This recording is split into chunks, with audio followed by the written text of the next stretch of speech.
Olá, eu sou a Leila Sterenberg e começa agora o Meio Tempo, o programa da Escola de Comunicação, Mídia e Informação da Fundação Getúlio Vargas, a FGV-SMI ou FGV Comunicação, se você preferir.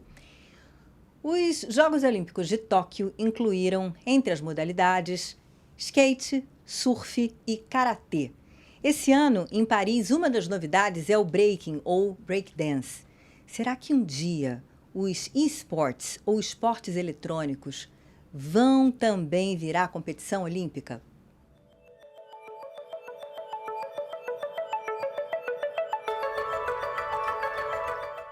Eu recebo hoje aqui para conversar o Xande Teixeira, que é coordenador de Games e Esportes da Prefeitura do Rio de Janeiro, e a Alessandra Maia, que é professora da FGV-SMI e coordenadora do Cubo de Inovação, que é o laboratório de games, realidade virtual e muito mais. Pessoal, bem-vindos.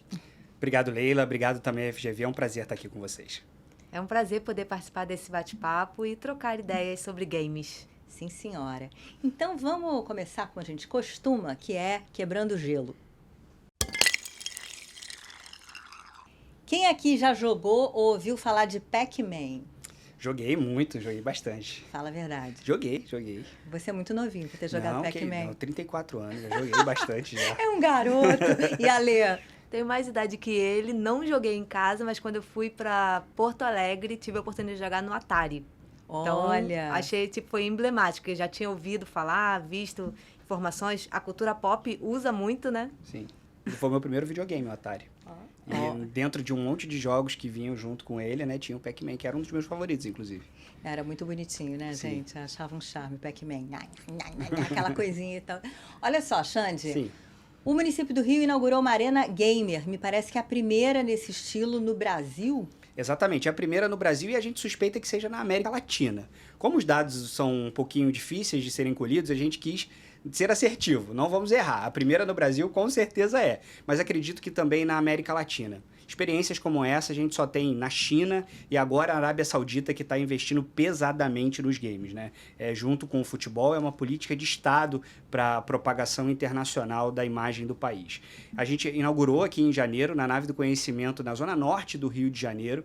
Ali era o Museu Olímpico, né? O Museu Olímpico agora está se dirigindo para o Parque Olímpico do Rio de Janeiro, no Velódromo. E aquele espaço ali a gente determinou que seria o espaço para a gente democratizar os games e também fazer com que o Rio também esteja dentro do ecossistema de competições de videogame.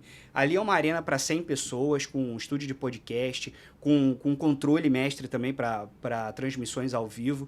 E ali a gente espera receber não só as equipes para fazer os seus treinamentos, que as pessoas também possam ter ali a oportunidade de jogar jogos em computadores de alta capacidade. Um computador daquele ali custa no mínimo 15 mil reais, o que é inacessível para grande parte da população brasileira. E também que os pequenos e médios eventos, aqueles mais focados em transmissões, também estejam sediados aqui no Rio de Janeiro. Eu tenho uma pergunta leiga, mas Sim. possivelmente é a pergunta de muita gente que está ouvindo aqui a nossa conversa. Qual a diferença entre game e esporte? Alê? É que você vai jogar, não necessariamente você vai ser um atleta, um profissional, você vai competir. Geralmente o esporte tem a ver muito com a competição, Perfeito. né? Com essa troca, com equipes duelando, buscando o seu melhor. E o jogador que está em casa, às vezes ele quer platinar, mas é algo mais interno, algo seu e pensando um pouco nesse espaço de vivência, de viver outras experiências. Essa é uma pergunta que eu respondo praticamente diariamente, Leila. Que assim, a entrada no poder público gera isso também, né? O poder público nunca se relacionou com esse tipo de atividade, né? E eu costumo separar de forma mais didática, assim. O jogo da cobrinha, que eu acho que todo mundo jogou alguma vez na vida, ele é um game, mas ele não é um esporte eletrônico. Por quê? Porque ele não tem competições atreladas a ele. O Pac-Man. O Pac-Man é um game, mas não é um esporte eletrônico. O League of Legends, o Counter-Strike, o FIFA é um game e também um esporte eletrônico. Ou seja, todo esporte eletrônico é um game, mas nem todo game é um esporte eletrônico. Ah, agora sim. Exato. Agora eu entendi. A minha inteligência aqui artificial, a minha burrice natural conseguiram entender. Olha aqui. Na inauguração da arena, justamente tinha o Vitor Abdala e o Alan Sim, Leal, né? isso. Disputando uma partida de eFootball. Isso. E são 2 profissionais, então eles ilustram bem isso que você está contando, não é isso? Sem dúvida nenhuma. Aqui no Brasil, eu costumo dizer que assim, se a gente tivesse uma Olimpíada e o Thomas Bach já disse que fará a primeira Olimpíada de esportes eletrônicos em 2025 ou em 2026, fora do calendário, né, das Olimpíadas de Verão, que são as que a gente mais conhece, né? Então, nessa discussão se é esporte ou não é esporte, ele preferiu deslocar, mas se dá dentro do qual ele considera como esporte, né? Mas respondendo a tua pergunta, se a gente tivesse uma Olimpíada hoje de esportes eletrônicos, o Brasil estaria tranquilamente no top 3 de medalhas. Eu vou elencar aqui para vocês alguns títulos que o Brasil já foi campeão mundial. Counter-Strike fomos campeões 2 vezes. O eFootball, que era o antigo PES, o Brasil foi campeão mundial 3 vezes. FIFA, nós fomos campeões 2 vezes. Crossfire, Valorant. Eu vou ficar aqui uma eternidade falando sobre os jogos que o Brasil foi campeão mundial. E, aliás, os esportes eletrônicos eles são muito semelhantes aos esportes olímpicos. Hipismo e vôlei são esportes, mas são completamente diferentes. Quando a gente fala de esportes eletrônicos, parece que é só uma coisa só, né? Uma massa homogênea. Não, ela é uma massa heterogênea. Tem jogos de futebol e tem jogos de tiro em primeira pessoa chamados FPS, ou jogos de MOBA, ou jogos até das competições de Free Fire e tudo mais, que elas são competições em mapa aberto com mais de 50 jogadores cada um. Então os games são muito diferentes entre si, mas sim, aqui no Brasil a gente tem uma grande massa de jogadores profissionais e semiprofissionais, está mais sediado em São Paulo porque os campeonatos acontecem lá, mas o Brasil já tem aí um número razoável de jogadores já atuando no profissionalismo em games. E é interessante, né? Porque esses profissionais ali, eles moram em casas patrocinadas, não tem isso? Aí tem treinador, tem preparador físico, tem psicólogo, tem todo esse entourage que justamente o atleta olímpico tem. Exato. É um ponto importante que a gente vê nos de grande performance, mas que os que estão começando, então já de média performance, às vezes não tem isso, né? Falta esse investimento, esse apoio para que o profissional se desenvolva, porque às vezes, sei lá, pensando quando está começando, a família não vai dar aquele apoio porque pensa, só está jogando, mas questão de lag, de outros elementos de postura, de equipamentos que ajudem a isso, né? Então, é um ponto que a gente merece dar atenção. Eu até tinha buscado alguns dados que esse investimento é alto, custa bastante, né? Que o mercado brasileiro tem corrido atrás, mas ainda está muito atrás nesse elemento, pensando quando a gente pensa, é uma indústria bilionária, mas a gente tem vários atletas de alta performance que às vezes são contratados, né, para ir para fora, e eles atualmente, quando ele falou lá sobre, eu pensei logo no soft power, que falou da China, da Arábia Saudita, mas também tem Estados Unidos, esses investimentos que são feitos que melhoram a sua aparência, né, perante o mundo de forma mais leve e por um entretenimento que atrai multidões. E é muito legal, porque quando você joga, eventualmente, você joga com uma pessoa que está do outro lado do mundo. Né? E aí, jogadores que falam entre si uma língua que você não domina, e aí vão se formando essas comunidades internacionais, né, em torno de um game. Eu acho muito interessante isso. A gente conversou com o Rafael Fortes. Ele é um gamer brasileiro e vamos ver o que ele falou pra gente. Temos uma arena gamer pública no Brasil e no Rio de Janeiro de suma importância para o desenvolvimento do cenário de esportes localmente e nacionalmente. A gente sabe das diferenças socioeconômicas que se tem no Brasil, pessoas com menos condições, às vezes, de ter acesso a equipamentos de ponta, como são necessários nos esportes. Então, para os atletas e, enfim, acho que para toda a comunidade vai ser muito importante para que a gente consiga descobrir novos talentos e, principalmente, ter a prática de esporte eletrônico que cada vez mais é atrelada e é vista como uma modalidade de esporte tradicional. A Arena Gamer ajuda na divulgação dos esportes no Rio de Janeiro. O poder público estar junto com a gente, poder público a nível municipal, mas cada vez mais aí nas esferas tanto estaduais como federais, a gente ter esse movimento super importante para que a gente possa ter cada vez maior reconhecimento dessa modalidade. A gente tem uma arena pública no Brasil, na cidade do Rio de Janeiro, com certeza ajuda acho que a construir a fama do Brasil dentro dos esportes eletrônicos mundiais. A gente tem grandes jogadores nas mais diversas modalidades, IFC, CSGO, Então, a gente já ter localmente e pelo poder público esse movimento para fomentar os esportes no Rio de Janeiro é super importante. Claro, coloca o Rio, coloca o Brasil num lugar de destaque no mundo. Quer dizer, tem tudo a ver com o que a gente está conversando. Sim. Agora, Xande, explica como é que funciona. Se eu sou gamer, né? Ou se eu sou pertenço a uma equipe profissional, como é que eu uso essa arena gamer carioca? Ela é totalmente de graça. As pessoas que estão interessadas em... Se você tem uma equipe ou se você é um jogador sozinho, que você quer achar uma equipe para você fazer parte, navedoconhecimento.rio, tem lá os horários e o cronograma.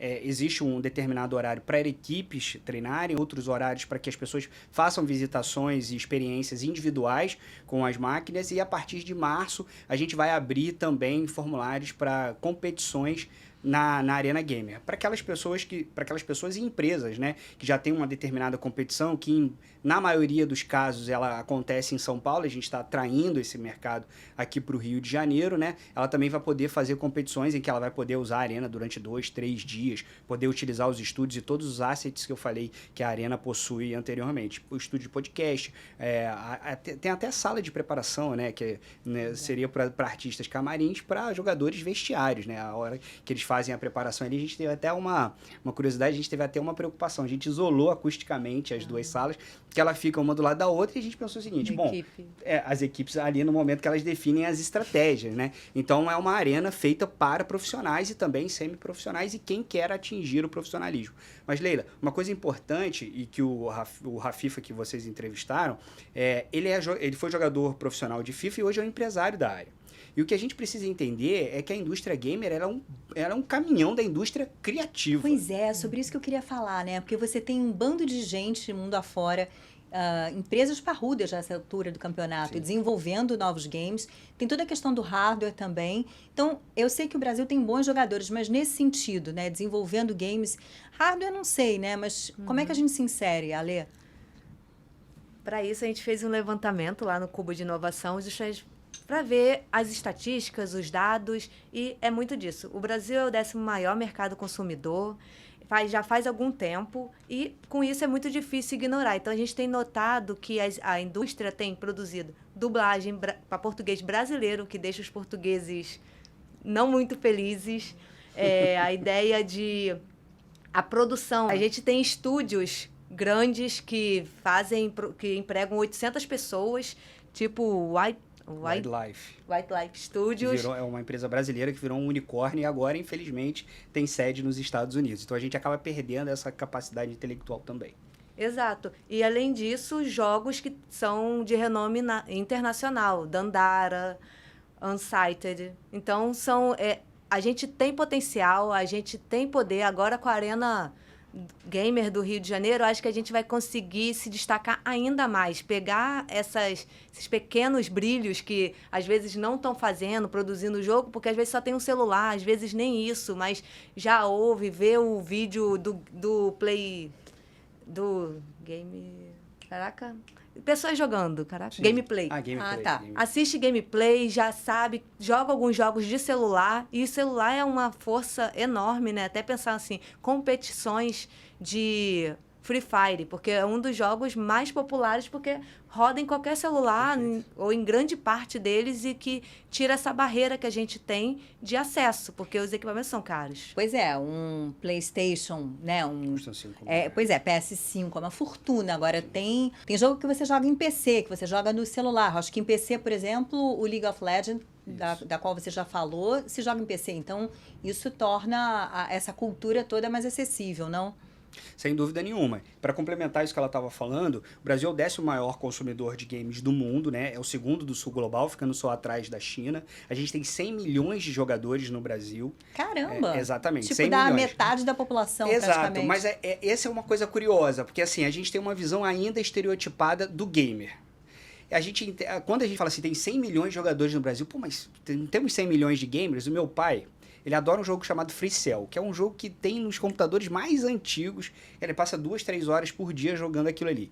E aí eu fiz um teste. Falei, pai, você se considera gamer? Ele falou, Gente, eu nem jogo videogame. Não, você joga. O que você não está fazendo a conexão é de que você está utilizando um game não tão sofisticado assim. Mas para as estatísticas, você é um gamer também. Então nós temos 100 milhões de jogadores. Entre os heavy users, aqueles que passam muito tempo jogando, e as pessoas que têm joga o Candy Crush ali indo para casa ou coisa do tipo, né?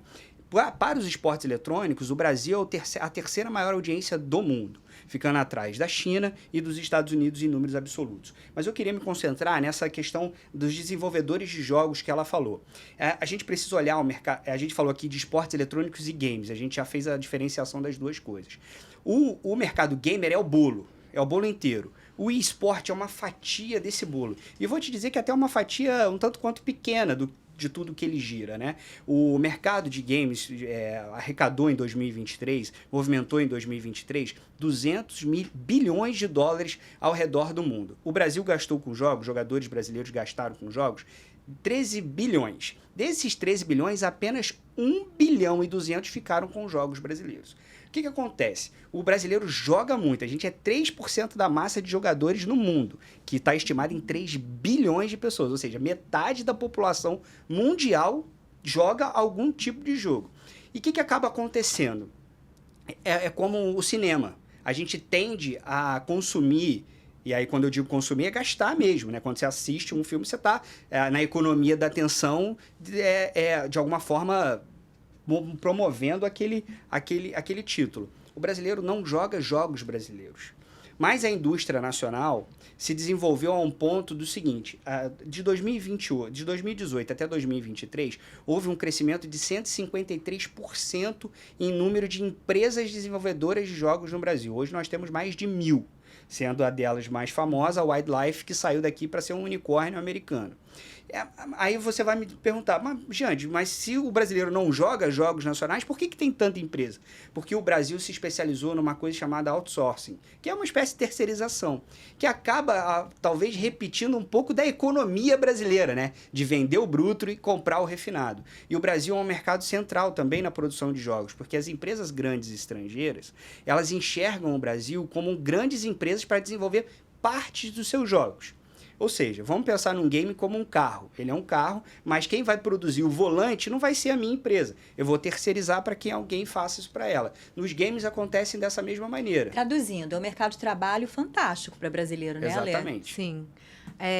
E é importante ter espaços como a Arena que promova cursos, capacitação para esse acesso, porque a gente já tem produtores fantásticos, tanto na produção de conteúdo, como streamers, ou público que vai produzir conteúdo para não só lives, mas para promover esse ambiente e ensinar, né? Produzir, porque às vezes você vai fazendo tentativa e erro e não tem um apoio em casa, apoio das instituições, ensino, pesquisa, e não entende muito esse caminho e acaba indo para fora.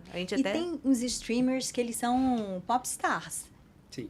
E viram realmente influenciadores. E aí você falou, tem camarim. Faz todo sentido. Sim, exatamente. Os jogadores profissionais deixam de ser profissionais para se transformar em streamers. Porque lá está a grande base de arrecadação, né? Porque vai se relacionar com publicidade o tempo inteiro, né? Talvez a maior expressão desses nomes aqui no Brasil seja o Gaules e o Nubru. Que se você sair aqui na rua e perguntar, a cada 10 pessoas, talvez 8 não saibam dizer quem são eles. Mas o Nubru hoje tem 15 milhões de seguidores nas suas redes sociais. O Gabigol, que é o jogador do Flamengo e uma expressão do futebol nacional, tem 9. Então a gente começa a entender o tamanho que esses influenciadores têm. O Gaules, por exemplo, é o maior streamer do mundo, porque ele também divulga competições, ele narra competições, né? Narra não, é um react, né? Que eles até tiraram a figura do narrador para agora só reagir às competições. E a Nike contratou ele para fazer a divulgação da camisa do Corinthians, por exemplo, para atingir um público de 25 menos que já faz parte da cultura deles, né? Eles já nasceram dentro dessa indústria, né? Então, essa parte dos streamers realmente é uma indústria rentabilíssima. Aqui a maior empresa de lives do mundo é a Twitch, que é da Amazon. E a Amazon não estaria investindo em um mercado que não fosse altamente lucrativo para ela. Com certeza não. E depois tem uma coisa, vira uma rede social também. Quando eles estão jogando, os gamers, eles estão conversando muito frequentemente. E aí eu acho que é uma coisa até que vira objeto de estudo para quem está nesse universo da comunicação, o caso aqui da escola, caso do Cubo. Exato. Aqui no Cubo, em específico, a gente trabalha tentando também monitorar esse ambiente de jogos. Porque na DAP-Lab a gente tem a análise das redes sociais, que são mais fáceis, já tem método, tem o nosso método e tem vários outros métodos no mercado. Mas ainda não temos um estudo, uma análise sistemática desses ambientes que vira e mexe, sai na mídia, como o que eles estão interagindo, o que eles estão falando. A empresa que produz o jogo tem esses dados, mas os pesquisadores sentem falta e falta esse material. O que a gente está tentando no Cubo de Inovação é desenvolver uma metodologia, método capaz de permitir que pesquisadores avaliem e analisem as interações durante partidas, questões de mercado, mas também questões políticas que podem estar surgindo no debate durante esse momento que é normalmente efêmero. Aconteceu ali, se não estiver sendo transmitido, se não estiver sendo debatido ali, gravado e, por exemplo, a Twitch fica só 15 dias, 30 dias no máximo lá. Muita gente transporta para o YouTube, para ter a live registrada e gravada naquele ambiente, para outros poderem ver e ter esses dados. Aí os pesquisadores acabam usando, mas não tão sistemático e não buscando a questão ética, esse cuidado que a gente precisa ter quando vai fazer estudos em rede. Agora chegou aquele momento em que a gente faz uma perguntinha para a inteligência artificial.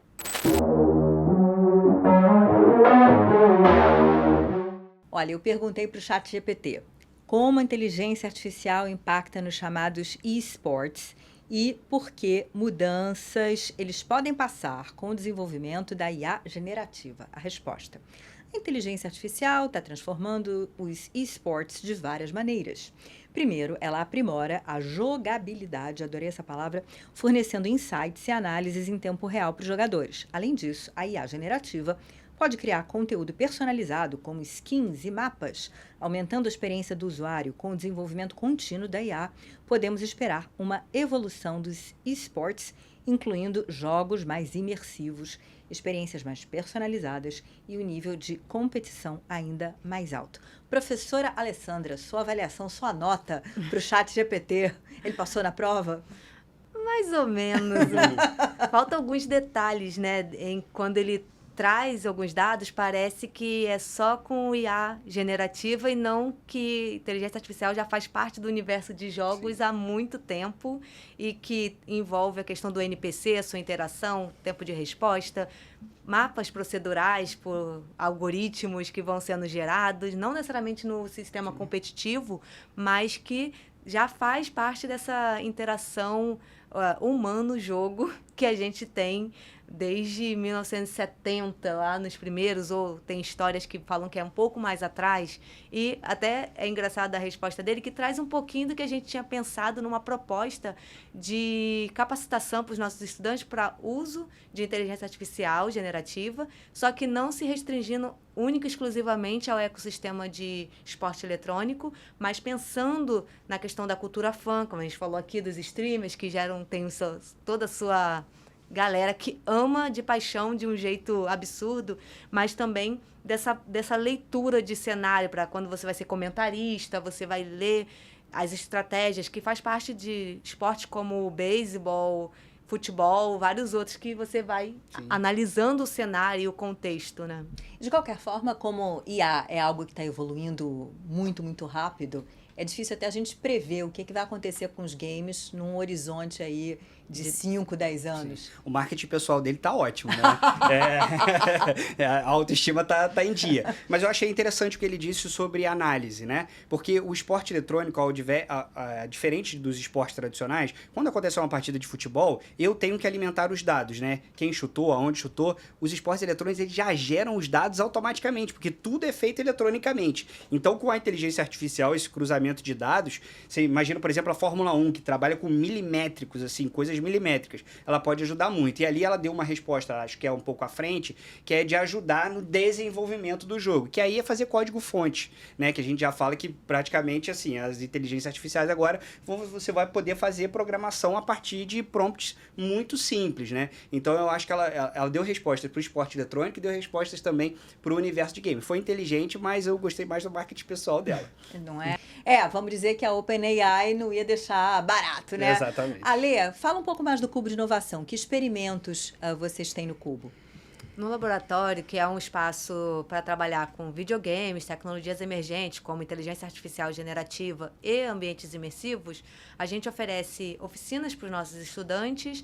Estamos desenvolvendo esse projeto que eu comentei sobre monitoramento em ambiente de jogos, começando com World of Warcraft, começando um projeto embrionário sobre Fortnite e esse ecossistema de plataforma e consumo de jogos num único lugar que congrega e te deixa com vontade de ficar lá, porque você vai tendo skin de um jogo e pode usar no de corrida, no de música, então facilita. Além disso, a gente busca muito munir os nossos estudantes com a capacidade de desenvolver e produzir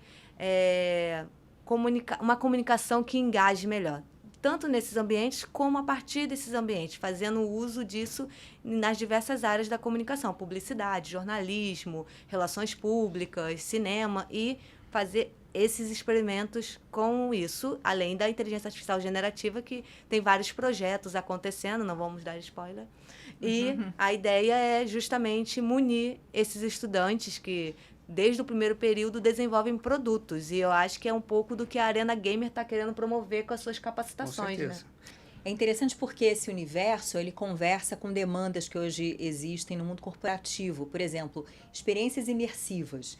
Algo que é criado para esse mundo dos games e, de repente, interessa a uma indústria XPTO ter um universo imersivo para a pessoa saber como é que a fábrica, que fica a quilômetros de distância, funciona. Então, tem uma série de usos. Artes plásticas, tem um monte de coisa em que você pode usar esse conceito que, em última instância, vem dos games.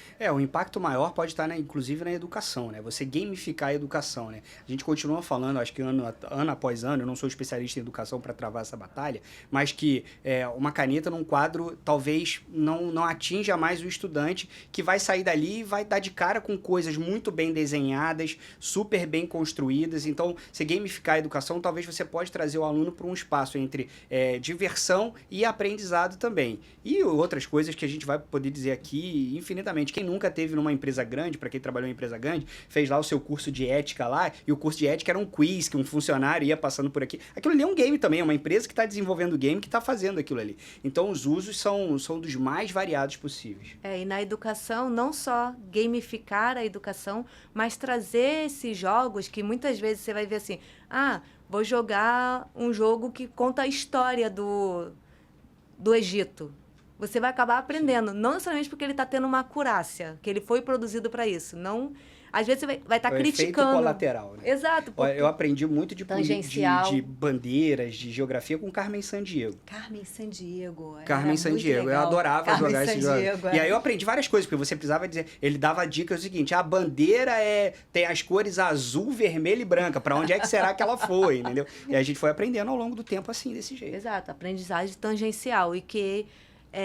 você vê muitos jovens aprendendo idiomas com isso, jogando, né, jogos online, mas também para poder conseguir passar os desafios. Então, muito mais do que gamificar a educação, trazer elementos de jogos e incluir esse repertório, esse material pode ajudar no desenvolvimento. Aqui na escola a gente se junta aos professores a partir da grade e fala assim, por que eles não podem ver um conceito, por exemplo? Vai ter uma aula de vigilância. Então, tem um jogo Orwell que a gente está testando no laboratório para a professora oferecer aos estudantes como um ambiente de referência. Não é só o livro, só o artigo científico. Esses tem que ter, mas o jogo pode permitir o estudante a desenvolver uma habilidade de tipo, agora eu estou entendendo melhor, porque eu estou na prática. Muitos deles vêm assim, eu preciso de prática, eu não entendo só o teórico. Então, o jogo pode ser uma ferramenta, um ambiente, um espaço muito rico para esse desenvolvimento. Agora, eu tenho uma história engraçada sobre aprendizagem. Eu estava entrevistando um cara na Califórnia sobre o conflito no Oriente Médio. Guerra Israel-Hamas. E ele disse, olha, eu jogo muito game, e aí tem os brasileiros, e aí quando eles entram na sala, eles falam tal coisa, tal coisa. Eu não vou reproduzir aqui porque Sim. são palavrões. E ele, eu não sei que palavras são essas, queria entender o que eles dizem, e tal coisa, e eu, ai, caramba. Como eu Aí explico eu isso? falei, né? Mas, bom, olha só, ele já deu a dica, o Xande, Alê, ele acha, me parece que mais cedo ou mais tarde, esporte eletrônico vai virar modalidade olímpica. Você acha também? Sim, lá no laboratório a gente estava até discutindo, pesquisando, porque a gente tinha quase certeza que na França já teria, só que a gente viu que deu uma... revogaram... Como teste. Como teste. Não vai estar no programa principal, mas nos Jogos Olímpicos Asiáticos, que é o equivalente ao nosso Pan-Americano, já vale para o quadro de medalhas oficial. Olha, caramba. Jogo preferido de vocês, ou game preferido de vocês, Xande? Eu gosto muito do League of Legends, mas meu jogo da minha infância e adolescência foi Championship Manager, que simulava ser um técnico de futebol, porque eu amo futebol também. E você, Alê? Eu gosto muito de jogos que são bem viajados ou de horror, né, psicológico, então vou colocar aqui o Hellblade: Senua's Sacrifice, que eu estou ansiosa para maio chegar para ver a segunda versão, né, a continuidade desse jogo. Então, eu não sou tanto dos jogos online, mas desses jogos que fazem a gente pensar e refletir algumas questões humanas. Ah, eu acho Minecraft fofo. É fofo, Eu né? adoro. The Sims também eu adorava. The também. Sims também. Gente, foi muito legal. Eu espero que vocês tenham se divertido. Eu adorei nosso papo. Muito. Eu também. Eu agradeço, Leila. Obrigado pelo convite. Também agradeço a FGV também.